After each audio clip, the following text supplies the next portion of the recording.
any survivor who comes through our door is one of the strongest, most like heroic people that we will ever get the opportunity to know.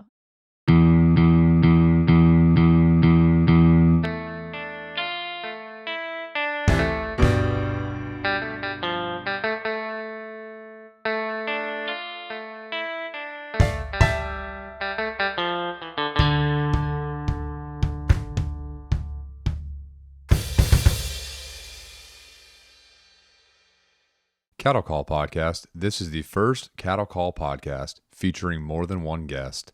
So because of that, the audio might be a little bit more difficult to hear, especially compared to all the prior episodes. It should only be hard to hear on my end since I was speaking through headphones rather than one of the normal mics. So please bear with us this episode. It's a great episode. Rachel Haaga and Julia Bay were great guests talking about issues surrounding human trafficking and their work to eradicate it. So this is a great episode. It's a long one, but it's a great one. And we will see you on the other side. Cattle Call Podcast got two guests on today. Got Rachel Haaga and Julia Bay. How are y'all doing? Doing well. Thank you for having us. Yeah, this is great. Never done a two-person interview. Oh. So, yeah, well, I was telling fun. Julia a second ago that I'm doing some roundtables here soon. So this would be a good little pilot run, see how it goes. Yeah, that sounds wonderful. So, and we are here at RestoreCorps. Mm-hmm. And what is RestoreCorps? Who wants to tell me? Yeah, so where we are right now, it is RestoreCorps. It's what we call our Survivor Care Center. And that is because RestoreCorps is a local nonprofit here based in Memphis. And our aim, our mission, is to eradicate human trafficking by empowering survivors, equipping communities, and changing systems. And so we actually very determinedly take kind of this three-pronged approach in counter trafficking efforts. So I intentionally kind of say like we're really counter coming against the enterprise of human trafficking in our community by utilizing those three initiatives. Okay. And did you start RestoreCorps? I did. I'm one of the co-founders. I lived in Cambodia, Southeast Asia, for a few years. And when I returned to the States in 2010, I was kind of internally challenged with this idea. There's a quote, actually, that the team really knows that I say a lot: revelation requires response. And so I kind of was really challenged with this idea of like I had seen human trafficking at what it looked like in Southeast Asia, in Thailand and in Cambodia and a couple other places in that area. And now I was back in Memphis, kind of what do I do about that? Like, am I supposed to be an advocate for victims there or figure out what victims look like here? And so that kind of began this road, and different people, we were just somehow networked together along the way with some other people similar to me. That kind of first wave of volunteers, because we were all volunteers for the first 5 to 7 years in this work. And that first wave, each of us had seen it in that kind of global mindset. So somebody had done a semester abroad in Russia. Somebody else had lived in Nepal. Somebody else had seen it in Mexico. And somehow we just found each other here in Memphis and kind of decided that we were going to go arm in arm together to figure out how to fight it here. Wow. So what year was that you guys founded RestoreCorps? So we actually founded RestoreCorps in 2013, but kind of the beginning evolution of our team started in 2010 and 2011. Wow. Okay. And what years were you in Cambodia? I was there in Southeast Asia for 8 weeks of 2006. And then I went back in March 2008, leading a short-term team for 6 months in 5 different countries. And then when they left in August of that year, I stayed in Cambodia. And then I moved back to the States in October 2010. So were you there for missions? I was. Mm-hmm. I was a missionary with an organization called Youth with a Mission, or YWAM. YWAM, yeah. Yeah. Heard all about YWAM. Yep, a YWAMer. YWAM. Exactly. Gotcha. Now, are you from Memphis? I am. Born and raised? Yes. Gotcha. Yeah. I grew up, my elementary school was at Idlewild, my middle school and high school at White Station, and then went to college at University of Memphis. So as Memphis as it gets, for sure. Oh, absolutely. And what did you go to school for at U of M? Psychology. Did you know you wanted to go into something like this? Absolutely not. No, I was actually been at business management for the first 3.5 years of college. And then just kind of had this epiphany somewhere in that 3.5 year period, feeling like I wanted to do something that was more socially responsible with people, and took a semester looking into psychology, social work, sociology, anthropology, all kinds of different things, which, yes, it added on years to my bachelor's education. Oh, yeah. No worries. And then when I graduated, I still didn't know what I was going to do with it. But actually, I tend to talk to strangers quite a bit. I probably do it less now than I did then because of what my world is now, that I feel like I'm talking to strangers a lot in my vocation, that I probably do it less in my free time. But during that time, that was kind of one of the aspects of who it meant to be Rachel, is that I just talked to strangers. And so I'd met someone at a local coffee shop that told me about YWAM somewhere in that kind of last year of college. And then it ended up being that a year to the day of my graduation from my bachelor's, I left with YWAM. Like, oh, wow. Yeah. So it was really not expected at all. And then I was in some measure with YWAM for 5.5 years, for the next 5.5 years, until when I moved back to the States, I was like 2 months shy of being 30. And so it was just this incredible thing that I was able to live my 20s that way. And it was unbelievable to just be able to see the world in a different way, to be able to see people in a different way. It's actually something that I probably try to convince more people, like as many people as possible, to just go, like whatever that looks like, go to somewhere that makes you feel uncomfortable and see how it changes you. What was your biggest change? Oh, I don't know. I think that it's just the paradigm, like my worldview of how I see the world. I know that might be a little too simple to say, but just seeing, I feel like it just gives me the opportunity to kind of look at the world not through my kind of coached Americanism, and I still do for sure at times, but it helps me kind of pause at times what I think are rights, what I think is acceptable, what I think is normal, because I know that that's not the way that an enormous part of the world gets to live life every day. Yeah, so I think it might even be something as simple like we're recording this, a week after Snowmageddon here in Memphis. And when the boil order came out, it wasn't even something that stressed me out. I was like, okay, well, I've lived life not being able to drink water from my faucet for years. And so, yes, that's not what I get to normally enjoy in Memphis, but it's not something that's going to break me today. And so it just kind of helps my perspective to just be a little bit more, more flexible maybe, or more able to see almost like there's this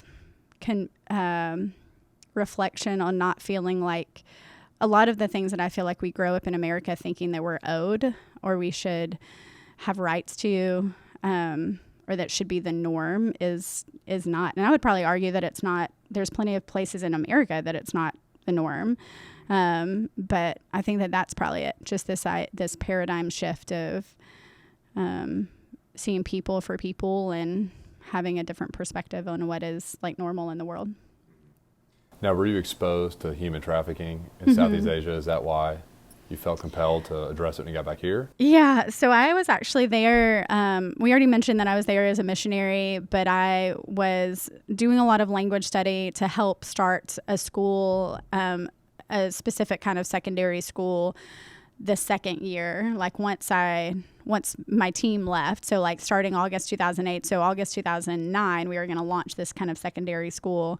And I was mostly doing language study, but in those following months, our team was approached by another organization who did sports and leadership training. They ran an organization called SALT Academy.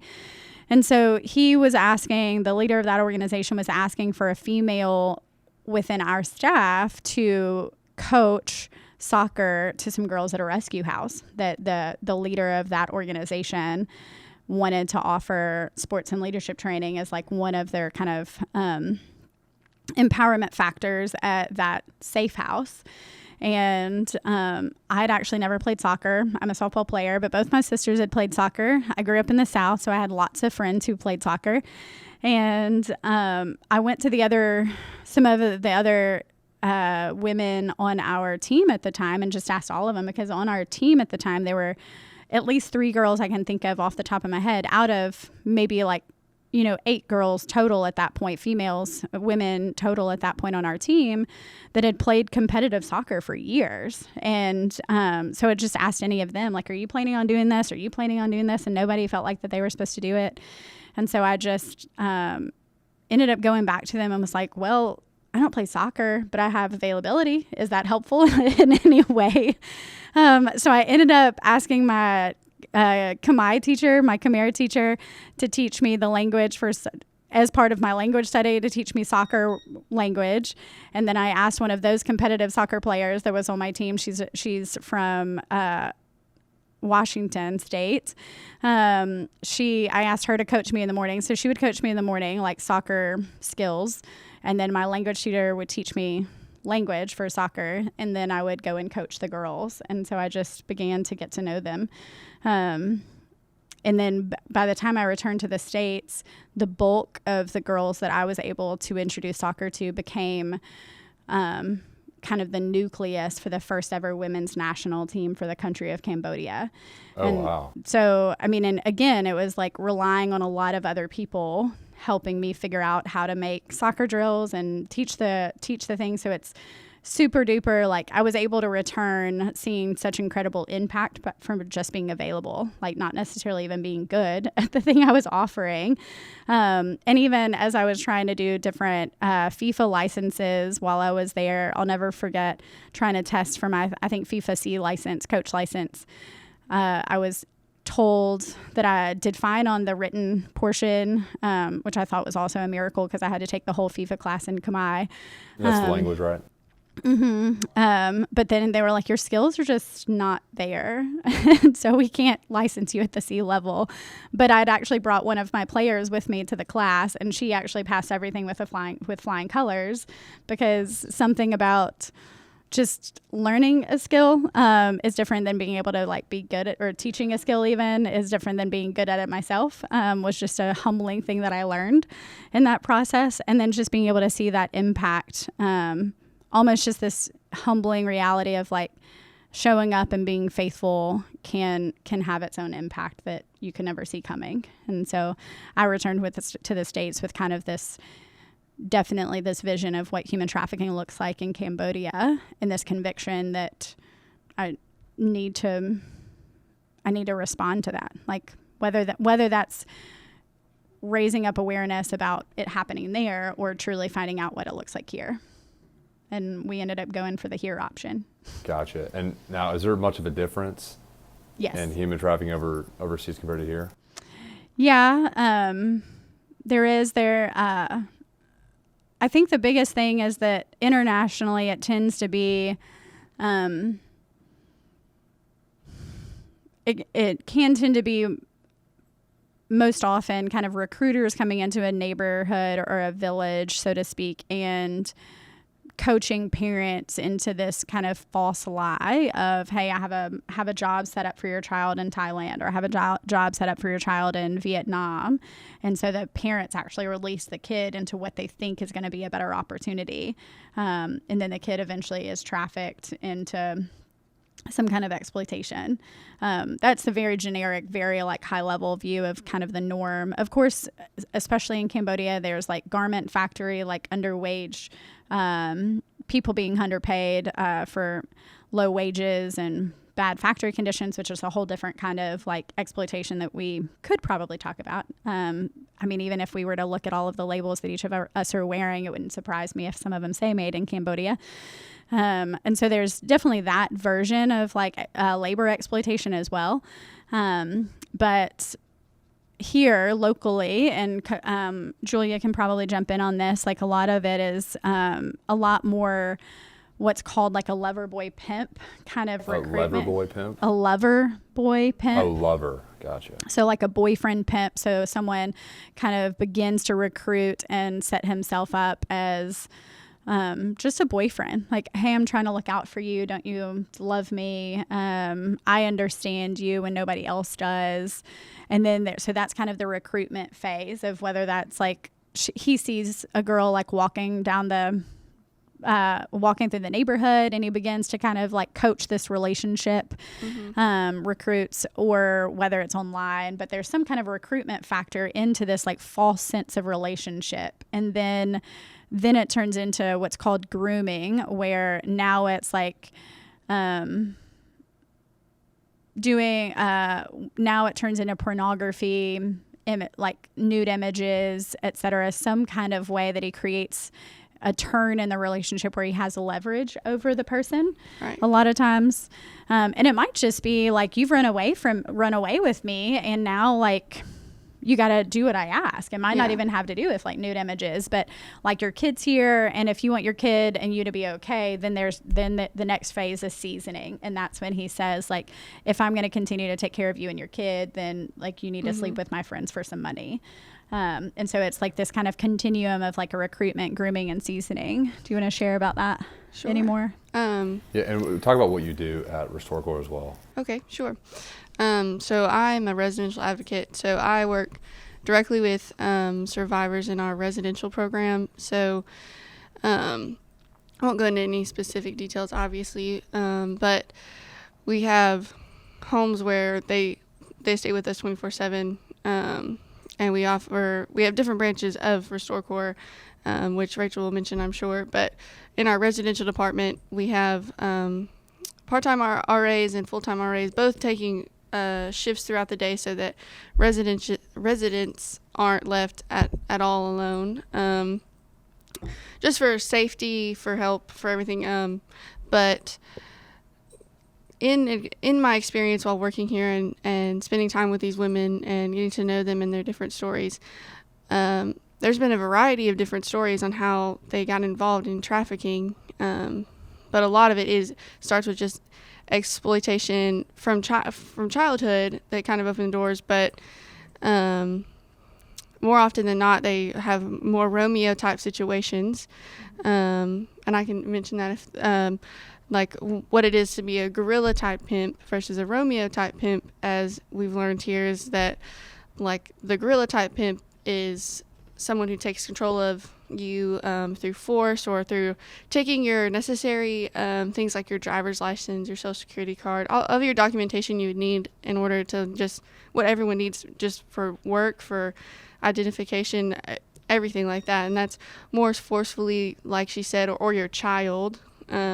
where they have this control over you that you obviously don't want to be doing these things, but you're trapped in those kind of situations.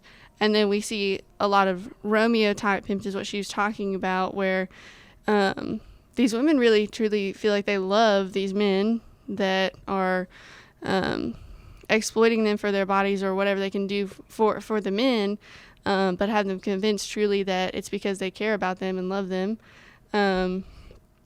We've had survivors that, after talking with them, like they would still likely like see if their pimp was okay if they weren't in our care. Like they,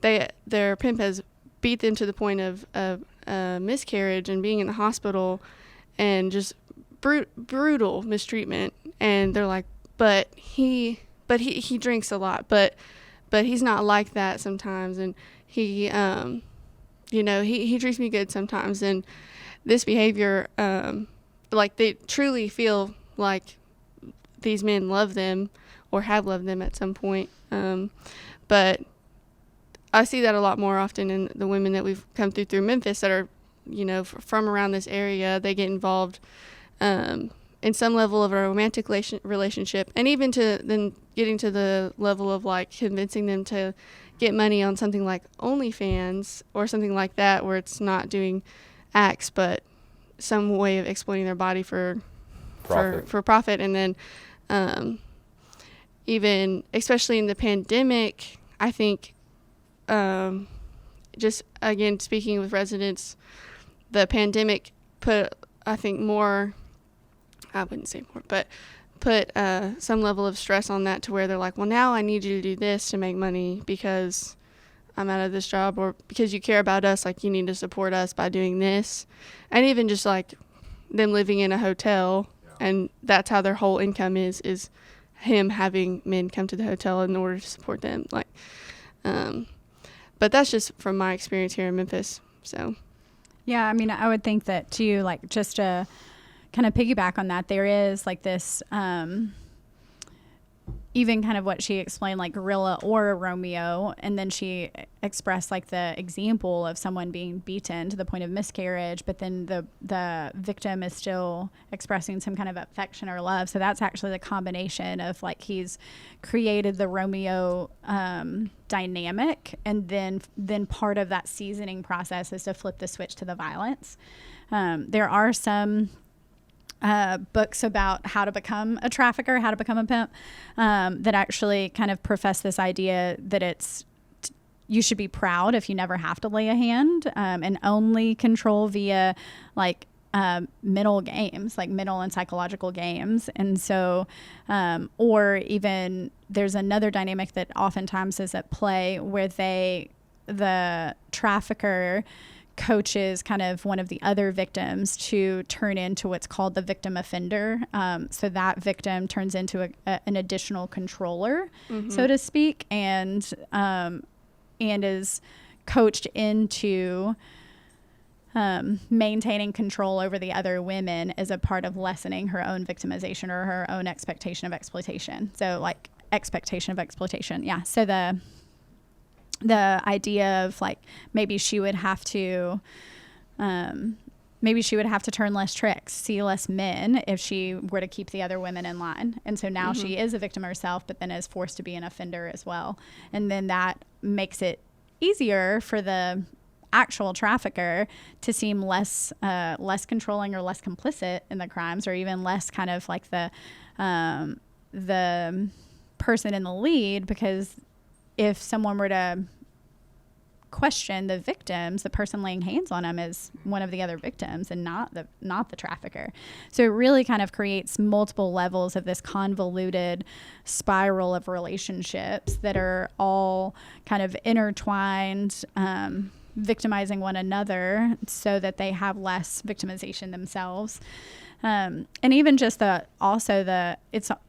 trafficking is almost like kind of the combination of what we've heard of before as Stockholm syndrome, where somebody That's becomes, what I've been thinking about the whole time. yeah, like this affection for your abuser plus this extreme sexual violence. And so the extreme sexual violence is like, not only do you have the Stockholm syndrome and affection for your abuser, but you're being raped for his or her profit. Like he's constantly just setting up dates for he or she, the madam or the trafficker, male or female. And in Memphis, we have absolutely like convicted cases of male lead traffickers and female lead traffickers. Wow.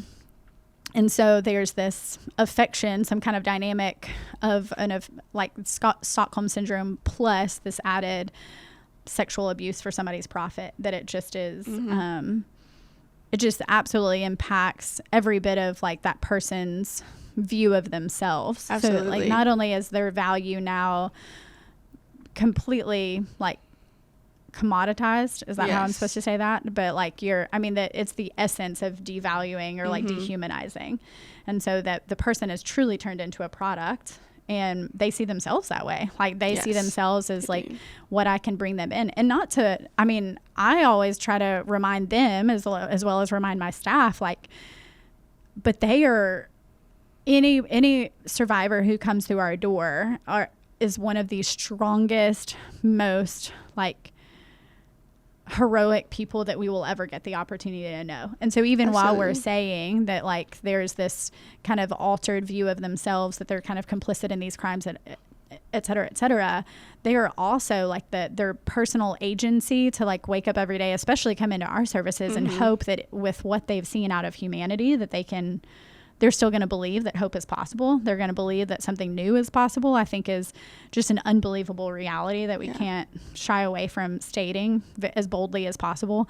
Like even at times when some of the survivors have whether they've cussed me out or called me another pimp or anything else, I'm like, Right. yeah, you go for it, because that mouth has probably kept you alive. Like, Truly. I mean, Yeah. or, Really.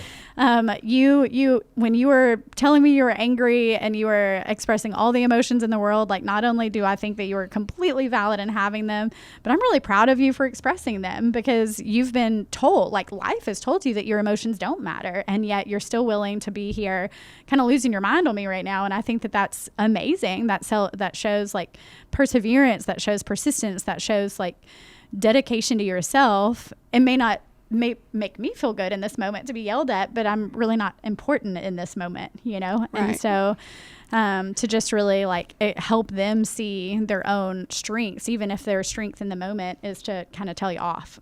Right. And to speak like to their strengths. I mean, to become one of the a survivor that's become a victim first it says nothing about like their level of intelligence at all, because survivors that come into the house, I mean, could run mental circles around me half the time. And especially, like, truly they can read a human that comes into the room, like, faster than probably many psychologists. Their experiences have made them just incredibly, like, keen and smart. And so in any way, it does not speak towards a woman's intelligence level whatsoever to be, you know, it's not like they were somewhat like dim-witted to get into this life at all. It's not like and a lot of times it's like smart in their pursuit of this. Yeah, and the traffickers are a lot of times just exploiting essentially what we all know to be like Maslow's hierarchy of needs. Like, isn't that what it is? Like I mean, people need basic essentials. So if someone doesn't have food, water, clothing, and shelter, and he can exploit that, like, even that's the way that prior to 2011 here in Tennessee, someone, so a 17-year-old, a 16-year-old who was trading sex for something of value would have been incarcerated herself and charged with a juvenile crime. So if a 40-year-old man paid for sex with a 16-year-old girl before 2011, then he would be charged with patronizing prostitution, which is at that time a Class C misdemeanor. So if he is charged at all, it's Class C, which is a $50 fine max and 29 days in jail max, which never ever happened. And while the juvenile was charged with delinquent prostitution, so that we're charging a child with prostitution, but if that buyer had not paid for sex with her, then she would be seen as clearly a victim, and he would be clearly charged with like statutory rape, because there's no question. And yet, for whatever reason, that there's something happening in the juvenile's life that leads a 16-year-old girl to think that she needs to trade her body for something of value, whether it's a place to stay, whether it's food, whether it's shelter, whether it's school supplies, which is one of the cases we for sure had, that like a girl was exploiting herself. Like, one of her friends said, "Hey, I know how you can like get the new school supplies that you need," and she was just doing it to try to like help her family, because her family was too burdened to be able to do that for her and her siblings. And so thankfully now, in terms of our state law since 2011, if anything of value is traded for a sex act with a juvenile, then that person can be charged with a sex trafficking statute. Oh, wow. But it took a while to get there. And so the way that, if for an adult, the way that the law reads is there has to be this force, fraud, or coercion, or to simplify it, FFC. So force, fraud, or coercion for the same kind of engagement. So to be proven form of human trafficking, for law enforcement to investigate, they need to be able to prove force, fraud, or coercion for something of value being exchanged for a sex act, etc. But I think what oftentimes can't be proven, and so it can't be in our law, is another F, which is fear. And so like, where does fear come into play?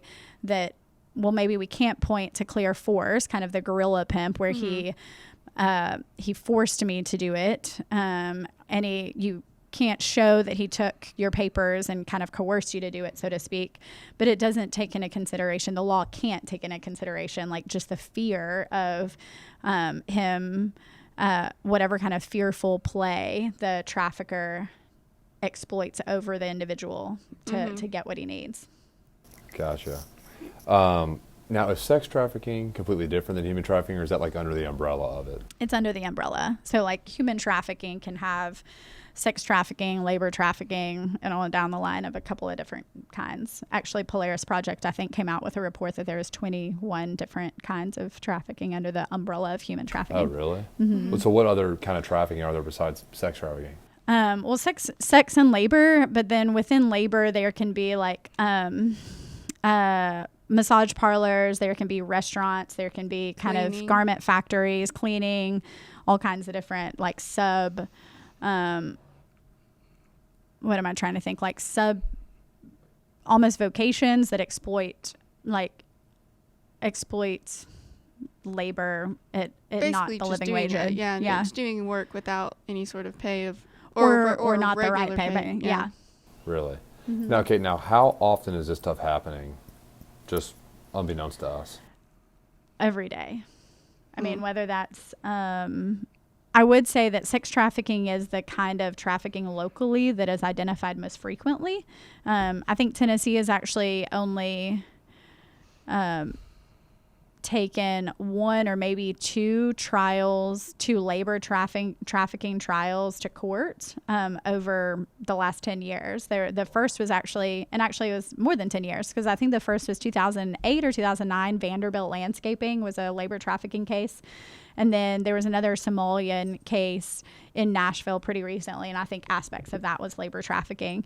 But then everything else that's actually been investigated, or at least investigated to the point of like trial, has been all sex trafficking. And I think that that's just because that's what historically law enforcement have been trained most on, as well as especially prior to a couple of years ago, it was a lot easier to find because there were websites that was the major kind of repository for sex trafficking ads, meaning like that was the Backpage and Craigslist. So originally Craigslist, and then Craigslist got shut down, and then it was over to Backpage. It ended up being kind of like in the personal section that was the main place, the main like digital place that sex trafficking was happening. But then as part of like just as advocacy has grown over the years, there's been a shift away from, now it's shut down on Backpage, so now it's kind of diffused among a number of different sites. So even Julie already mentioned Fans Only, Plenty of Fish. Like there's lots of different just what's online. That last one? Plenty of Fish. What is that? Is that like it's an just another OnlyFans? online like escort site. But so now it's kind of diffused in all of these different places online, but it still tends to be, sex trafficking tends to be more trained in law enforcement. So what kind of stuff are they taught to look for that like people listening can apply? That's a really good question. I think honestly red flags really are different based on your profession or where you might see someone. So like we actually do professional training. So I will say for that question, it'd probably be easier to go to our website, and there's a whole list of like red flags that you can click through the website. Like I think the tab says know more or what are your resources. And then there's an additional tab that's red flags. But I'll say like for a teacher, one of the survivors, we have a survivor on staff that she would actually say, I wish my teachers paid attention when I stopped paying attention.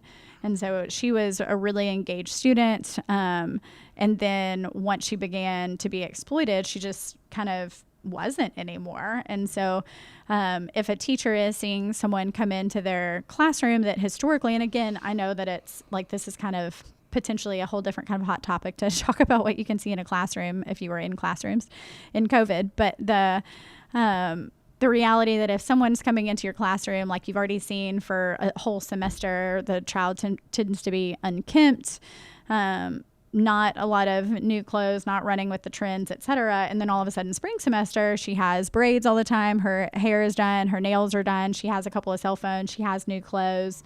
She just looks marketable, so to speak, which that's the reality. Like the trafficker wants to pay for these youth to make money. And so how do you market them? You get their nails done, you get their makeup done, you make sure that their hair looks nice, you make sure that their clothes look nice. And so if a teacher sees that flip, then that should be a really a clear red flag. But that can't be the kind of flip that we have like airport security officers look for, because they're not going to see 2 semesters of change. And so that's why like probably going to the website's a really good idea, as well as if someone's interested, just email us at info@restorecorps.org about potential trainings to your particular group, and we can more clearly like answer that for those specifics. Gotcha. So how is Tennessee doing with all the human trafficking stuff right now? Where do we rank? That's a really good question. I love to answer this question because we're actually number 1 in our counter trafficking efforts. Really? For laws, at least, for Okay, legislative cool. laws. So there's this group out of Washington, D.C. called Shared Hope International, who rates states based on their legislation and how their legislation has provisions for victims as targeted towards the trafficker, targeted towards the buyer, et cetera. And Tennessee is number 1 in that state ranking for 3 years in a row and 4 years of the last 5. Oh, wow. And so we've actually done really, really well to have an incredible General Assembly. Our representatives and senators, they have been rigorous in coming alongside groups like Restore Corps and others throughout the state. When we identify pieces of legislation that need to change, then there's incredible people in the General Assembly that sponsor it and get it across the finish line. Mm-hmm. Wow. So the government's been helpful? Oh, yeah. I mean, especially in that perspective, like here locally, there's someone, he's retired now, Representative Jim Coley out of Bartlett. He is what some of the General Assembly members call as like the grandfather of anti-trafficking legislation in Tennessee. One of our co-founders, Ryan Dalton, kind of really began that relationship with him early on, like early 2010, 2011. And thankfully, Jim Coley just had a conviction to make sure that he could do anything he could do about getting some of those pieces of legislation to the floor as well as across the line, so to speak. And so he actually, I think personally, had a play in probably 40 pieces of legislation himself over the years. Wow. Ryan Dalton, who was one of our co-founders, I think he wrote like 29 of those original first pieces of legislation. He kind of joked around. He was a law student at University of Memphis when he was working on a lot of that. And he would joke around and just say, as a law student, I can't practice law, but I can write law. And so he would write the pieces, take it to one of these General Assembly members like Representative Coley, Representative Moody, who's also here in Tipton County.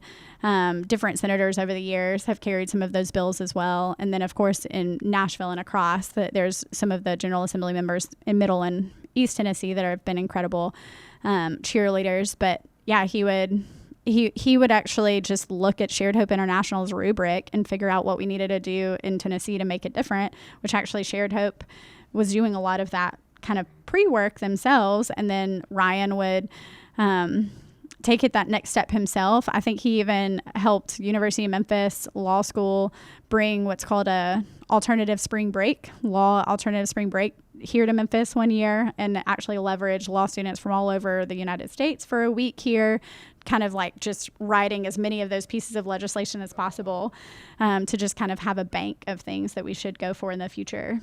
So it was, Tennessee's done really well. Now, there were a lot of cases in Tennessee. Is it a pretty active state compared to other trafficking cases? Compared to other states? I would say compared to other states, you can always, depending on what assessment or data you look at, almost every state or major city can find some kind of data that says that they're number 1 or the top 5. I don't know that any of us would be super stoked to have ourselves on that list, but for whatever reason, depending on how you look at it, yes, like any city or state could say that they're really high on cases. I would say it depends on what you think high is. I know so Tennessee has actually identified what's called the single point of contact model to kind of triage referrals into systems, like survivor referrals into survivor services. And so locally, we have for East Tennessee an organization called Grow Free, Community Coalition Against Human Trafficking is a longer name, but essentially their program is called Grow Free, and they are the single point of contact for East Tennessee. And then In Slavery Tennessee is the single point of contact for Middle, and then we are the single point of contact for the 21 counties of West Tennessee. And so that doesn't mean that we serve all of the survivors in West Tennessee, but because there's incredible other partners like in Jackson, here in Memphis, et cetera, like throughout those 21 counties. But the model is set up so that if all of us use it, so to speak, then when a law enforcement officer especially is on scene with a new victim that's been identified, he or she doesn't need to call me and the other 7 organizations that say they serve human trafficking victims here in Memphis to try to get somebody to show up. He can just call the point of contact, and then we kind of triage and refer out and figure out the game plan. And then law enforcement can go back to being law enforcement. So it's really just to make a very clear, like, safety net for the survivor, as well as like just a clear system for law enforcement. And then, so among our single point of contacts, I think that we were close to 500 referrals, like among the 3 single point of contacts for last year, for 2020. I know for us, our numbers were, and across the state, we were actually lower than expected because of COVID. A lot of our survivor referrals that we would have expected throughout the year, as I already mentioned, like we would have normally potentially gotten ones from teachers and they weren't there, or even there's less chance to get noticed. Because they're just not seen. Locked down. Yeah. So even Julia, she said that she's a residential advocate for us, but she's actually also works in Memphis Athletic Ministries. And so if they're not seeing kids in their gyms, then they can't see those red flags either and make referrals over to us. And so when we were, because of isolation, and I'm not saying that isolation was bad, I'm not stepping on that particular landmine, but one of the effects of it was that there were less referrals during those windows of time when there's people that are not seeing each other. Mm-hmm. Yeah, so we had 100 referrals for just RestoreCorps last year. Really? Mm-hmm. Now, can people, like, let's say there's a victim, can they just walk in, or how do they get in contact with you guys? Is it through law enforcement? Law enforcement's probably not a bad idea, but we do have a Tennessee human trafficking hotline, and then we also have a RestoreCorps human trafficking hotline, like a hotline number just specifically for RestoreCorps, if that's what makes people feel more comfortable. That number is 901-409-6586 for the RestoreCorps hotline. And then... But we get referrals. Yeah. Like, if you're saying the majority of referrals come from law enforcement, mm-hmm. and I think you've said hospitals before, something like that, where they would come in and you would notice things mm-hmm. like that. But I would say that a lot of ours come through police referrals because they're arrested. Mm-hmm. Sometimes there's like they come through law enforcement, they come through self-referrals, other organizations maybe, like we've mm-hmm. definitely gotten them from, say, Rape Crisis or Memphis Area Legal Services. Like they might be working with a victim on something else and they say something that's kind of like, oh, now you're in a different category. And so somebody might have presented at Rape Crisis as an isolated sexual assault, but then we've actually worked with Rape Crisis over the years as well, Shelby County Crime Victim Center and Rape Crisis Center, to help them like even change the way that they ask some of the questions to better identify, like, is this an isolated sexual assault, or is somebody coercing you to trade sex, and that is how you ended up in a place to be raped or sexually assaulted. And so like Julia's exactly right. There is a hotline number that if somebody feels like they have a referral to make or a self-referral, the hotline number that I called, but a lot of our referrals do come through law enforcement or other kind of on-ramps, like government or non-government kind of on-ramps. Hospitals are a really great example of that too. Gotcha. All right, so let's talk about some success stories. What are some cool ones that stand out to you guys? We would love to share a success story. So